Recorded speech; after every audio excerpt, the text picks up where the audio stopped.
Oh. Okay, with Priscilla Zanni Bertram, Cast and Brew is the short film. Oh. It's a comedy. It's 10 minutes long. It's a film about a film. Uh, it's a film about like there's no coffee on a film set. That's the pitch, I guess. When did you come up with this idea for this film? Yes, I mean, I was actually in New York where I am right now, and I was in a coffee shop and I was just doing my work there. Yeah. And I saw, well, there's a coffee shop with big windows, and you see people walking in the street, and I saw a lot of people rushing, especially in that avenue in Manhattan that I was, rushing with a cup of coffee, large cup of coffee in their hands, like left to right, left to right.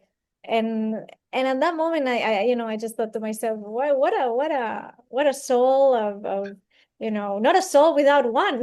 Just a whirlwind of Russian stress with the coffee running through to work. Yeah. And at that moment I just thought, why don't I take it away and see what happens. Gotcha. And so this was done at New York Film Academy? Yes, this was done at the New York Film Academy, but in Los Angeles, in LA. Okay, the New York Film Uh, Academy of Los Angeles. of Los Angeles, yes. Yeah, gotcha. Yes, correct. Yes, I transferred. I did both, but this one specifically was done there in a North Hollywood South Stage.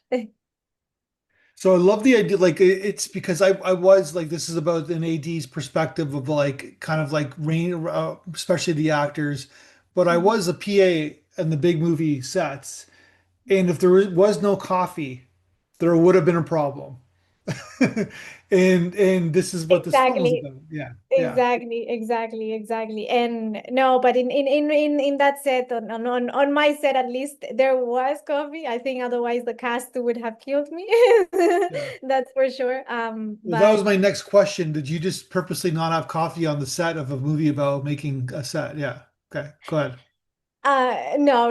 We really we had all the coffee that anybody needed in there. But the reason why it was on a film set, and I mean, I heard some feedback of the Chicago Feedback Film Festival, Yeah, and yeah, there's one person that was like saying, it could be staged anywhere. It could be film set, or it could be any other stage of life. And I think that's yeah, true. I think that's true. But the reason why I just thought of film set, it was like, well, where's a place where like people like really need the coffee, yeah.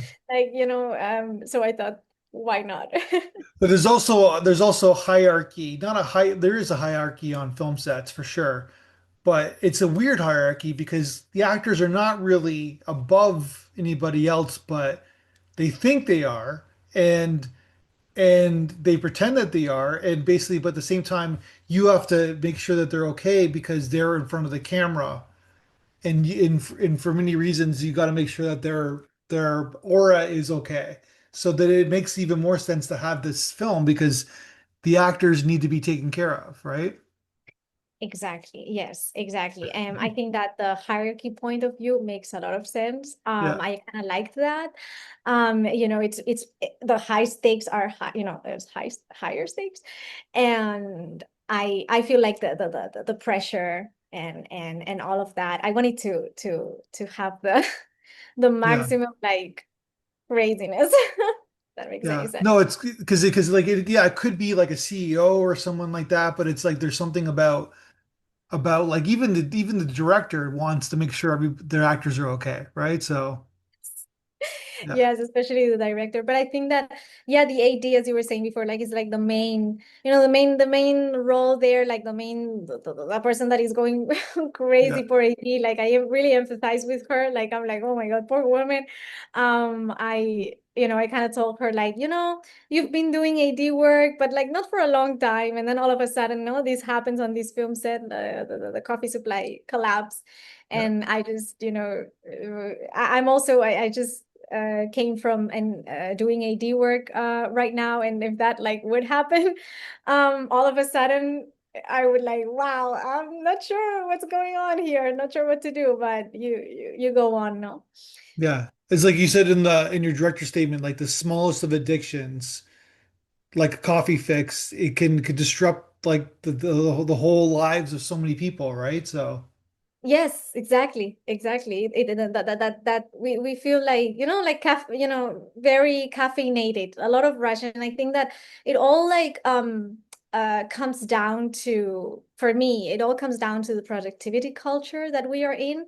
I kind of feel that I don't know, I just kind of have a feeling that if we're not doing like all the time, it feels like we're doing a crime, or we're doing something wrong, or we're not like all of a sudden being successful enough. Yeah, And and I think that, this caffeine that adds to us, it's too yeah, much, right? So why don't we just yeah. give Well, us a second. you made me think about something because if you like say like there's economic hardship all around, and you're gonna make sacrifices and like say food and drink. You're gonna make sacrifices for food and drink. You can give up meat, you can give up red meat, you can give up soda, give up all these chips, but coffee would be something that people probably wouldn't give up, right? They would probably like pay whatever it needs that they need to pay to have it. Exactly. Exactly. Yeah. You I mean, I cannot even imagine a world right now without coffee. And again, myself, I am not actually a coffee drinker. People ask me, I did this movie because I am a coffee drinker. I really don't mind. I could go a morning drinking it and a morning without. Mm. So it was more like me observing, me observing, like, especially here in the culture. I personally come from Barcelona, Spain. And in Europe, like when people have coffee, it's just more, it's more chill. You have it in the terrace, Yeah, hard, cheaper also, but yeah. it's, and people are more relaxed. And here I saw just the opposite of it. And I think that that really got my attention Yeah. and really wanted to create that message. Certain cultures, right? Like Italy and or like France maybe and like Canada, United States, they're addicted to coffee. Exactly. Yeah. Yeah. I have a feeling. But I had some audience that actually came to me and saying like, thank you so much. It took me like so much to overcome this. I'm like, oh my God. So, and coffee is great, but I think that the amount that sometimes we have is wow, it's insane. All right, so let's talk about so you came up with this idea and then you kind of wrote like a when did you write the script? Like it's a 10 page, I'm assuming it's around 10 pages the script. It was actually a 15-page script. Yeah. I cut three scenes actually. But they were funny, but they were not Mhm. like super necessary. It was like cutting a little bit the flow of the editing. And it was not really painful, like, oh, I'm cutting my babies at the beginning a little bit, but it was not, it was like, this, it has to be like that. That's what we need. And so I wrote when I was in that coffee shop, being bluntly honest with you, I saw the whole script at that moment. That's amazing. I just knew that I wanted to end with a montage, like people going crazy. I knew I wanted to happen in a film set. And I knew for some reason I just visualized a guy um, to be the lead actor going like I cannot Yeah. continue acting without my cup of coffee first. And all of these ideas, and I wrote the script in a week. And I had that first draft, and then from there I kept going and perfectioning, of course.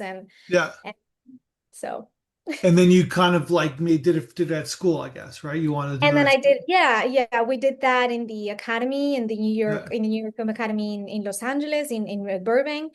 And I had amazing support and screenwriting professors that they were really supporting the script and the development of it. And then we were really working like a day in, day in, day out, like so. So it's a pretty big cast. You have a pretty big, large cast for a 10-minute film. Tell me about casting your leads and the rest of the crew or cast in the film. Yeah, I mean, I found everybody on different platforms, Backstage, Actors Access, and I just wanted new faces. I wanted to see. what I kind of had a feeling that when I casted someone, I kind of all of a sudden I had the feeling of, oh, I know who am I gonna cast after, or I know, So I was kind of putting all these puzzles together. For me, that was the most important part, the casting. Even though I did, I produced the whole thing, but the Yeah. casting was like, the most important part. And and to be honest with you, I did not even have time to do chemistry reads and like before casting Yeah. everybody. So I just had to go with my gut feeling of like, yeah, you're gonna be great with this other person and this, Yeah. this. So And it worked out. it worked out. And I think we did like two rehearsals, like on locate, like on in-person rehearsals. Yeah. And I booked two different spaces. I knew I needed those rehearsals. Um, and it was not very long, just 2 hours each. And we just I did the most important scenes, the scenes that I thought that they needed a rehearsal. We did those.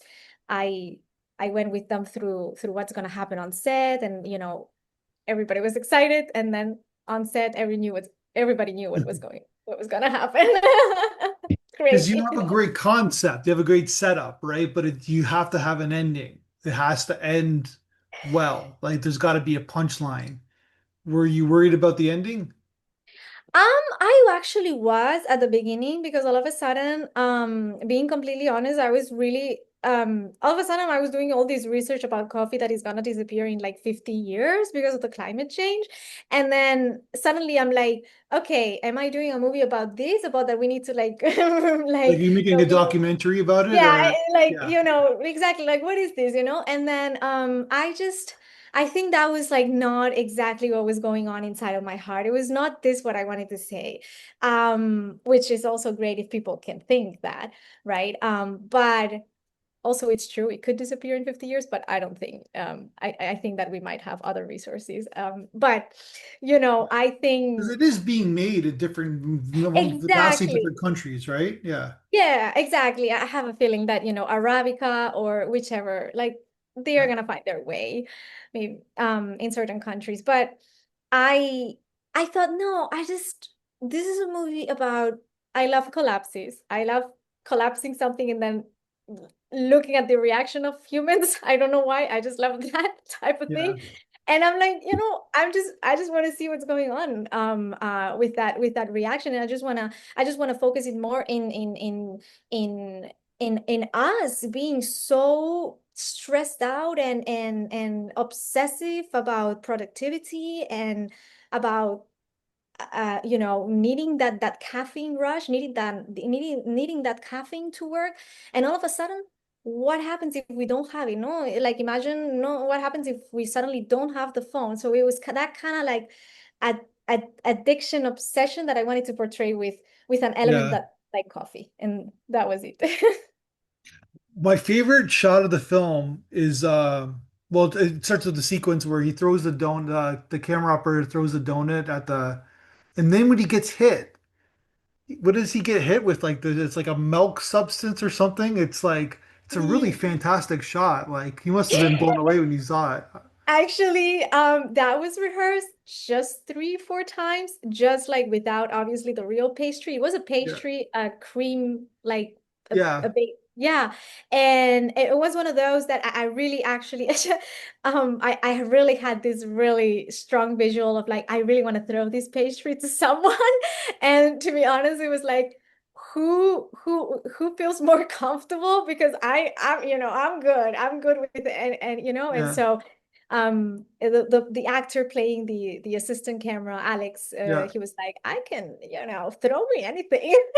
I'm like, Yeah. That's a fantastic shot. Like it's perfect. Like I'm sure you slowed it down in editing, right? But it's like, no, yeah. We actually shot the whole montage in slow motion. okay. And that was one of the most I still remember this, and I have goosebumps by remembering this because at that moment I didn't even feel we were on a set. It felt like everybody was just playing. We were just really focused but having fun at the same time. And Yeah.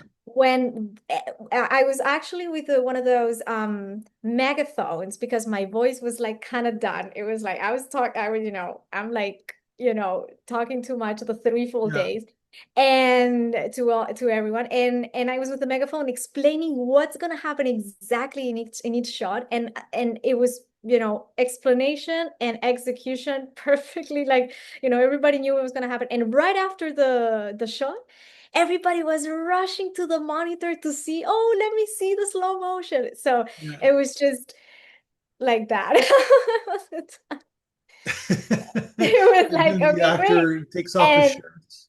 yeah, and then my AD is like, okay, what's the next one? I'm like, okay, okay, and everybody was just like so in the mood. Like I think that there's a point that I think somebody asked me for more shots, and I'm like, I think we're good. But Yeah. so yeah. Yeah, everybody like the actor's taking off his shirt, he's like freaking out.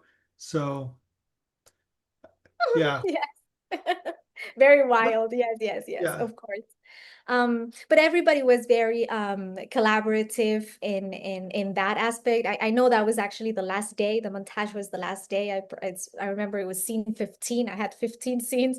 That was the main scene, and and it was a big one. It was a big one. I was kind of a little afraid, but I knew exactly what I needed. So we executed it, the help of the crew, the help of the cast, everybody. Without all that collaborativeness, Yeah. it would not have been possible at all. I think that that's where I really felt like, oh my God, film is definitely a collaborative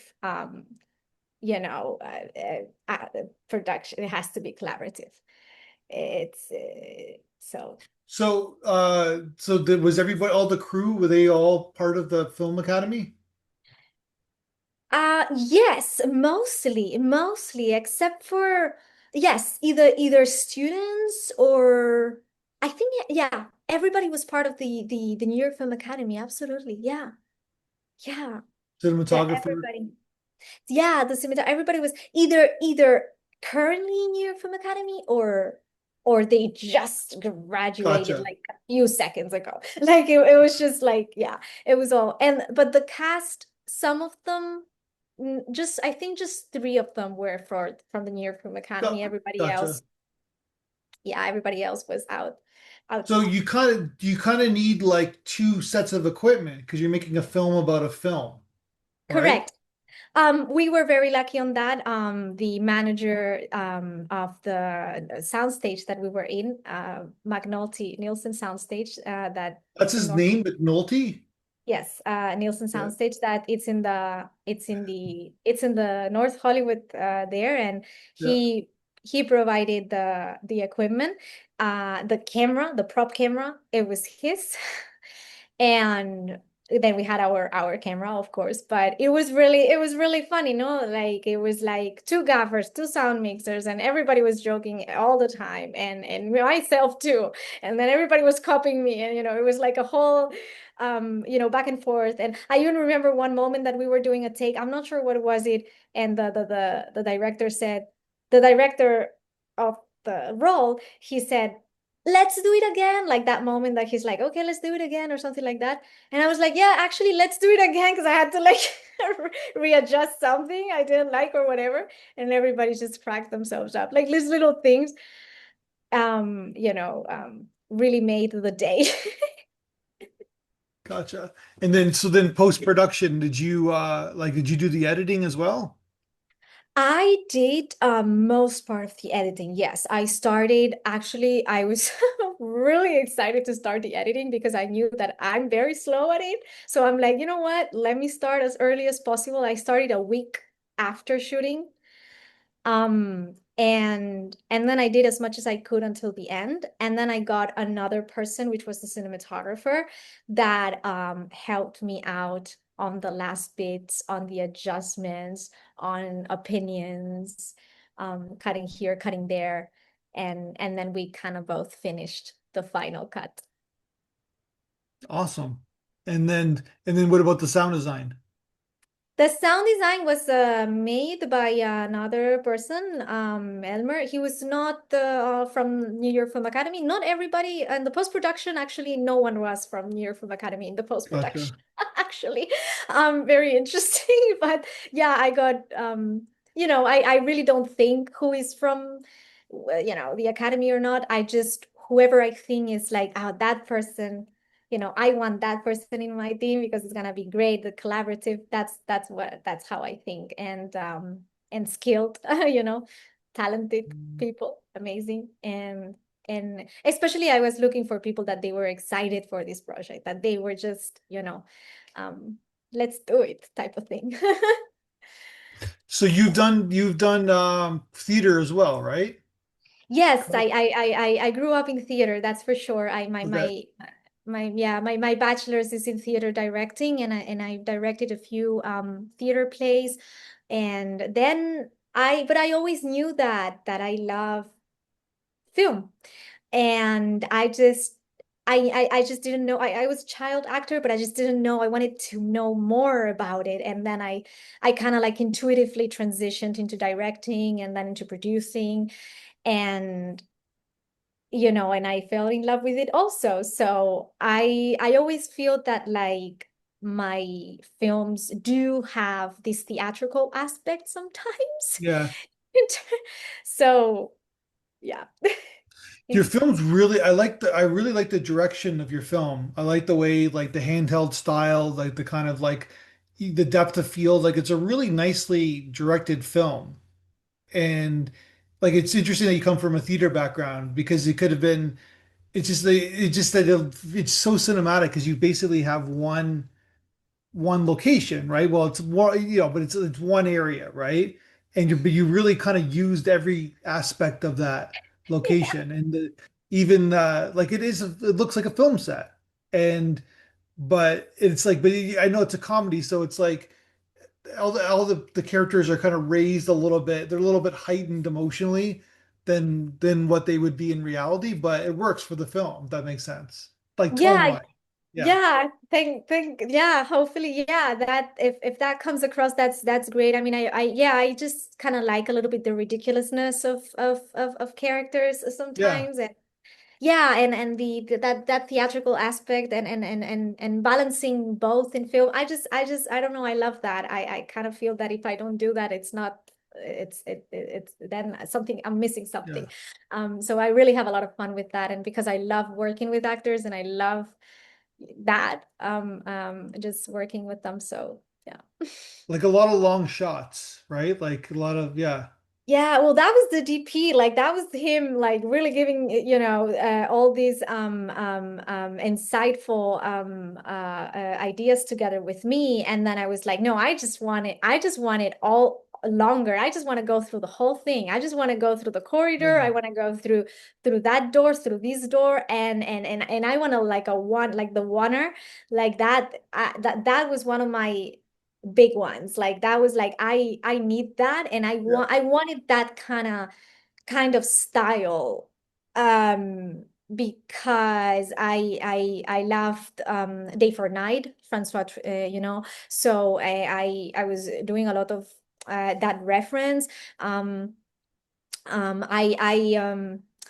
I loved the a little bit like a little documentary style at in Yeah. some of the shots. I love the freneticness, the fast pacing, the something is going on, and then there's this other thing going on, and all that. And yeah, there's some great moments, little touches in the film where like I like even with the actor, like the over the top bravado actor, there's a moment where like he's alone by himself for like 3 seconds and you see his insecurity, right? You see his like vulnerability, like like they're human beings and they you know what I mean? Like he's like it's an insecure job, right? Like in many ways. I like that moment. Yeah, yeah, I kind of, now that you say those creepy, well, not I wouldn't say creepy, but those like little silent Yeah. moments, that I just love to leave the audience a little bit like an uncomfortable sensation, like an uncomfortable tension of like, should I love? Should I feel bad for him? Should I laugh at him? Like, like that kind of that kind of feeling, definitely. Yeah. I even like the way the director's portrayed because like in when there's always like shows about like movies and stuff like that, the director is always like this full of confident person, right? But really it's also a vulnerable job. There's a lot going on. And they get blamed for the if the film's not good, right? Nobody else gets blamed really except for the director. So there's a lot going on, right? Yeah, there is that character. I the visual of that character was literally him, to be honest Yeah. with you, like the look and everything, and I wanted I wanted the director to feel like the power, the empowered of everything, and like I'm the best person here, but at the end of the day, he's really not controlling anything, and no Yeah. one has any type of control because like something that is happening in the exterior of the world is like way more important than what's happening in that set. So yeah, I really liked he's a little, I guess, as you were saying, like moments of insecurity. Like every actor, like they created their own background, but I had my own background of them, of every single person and their own every single person's life story.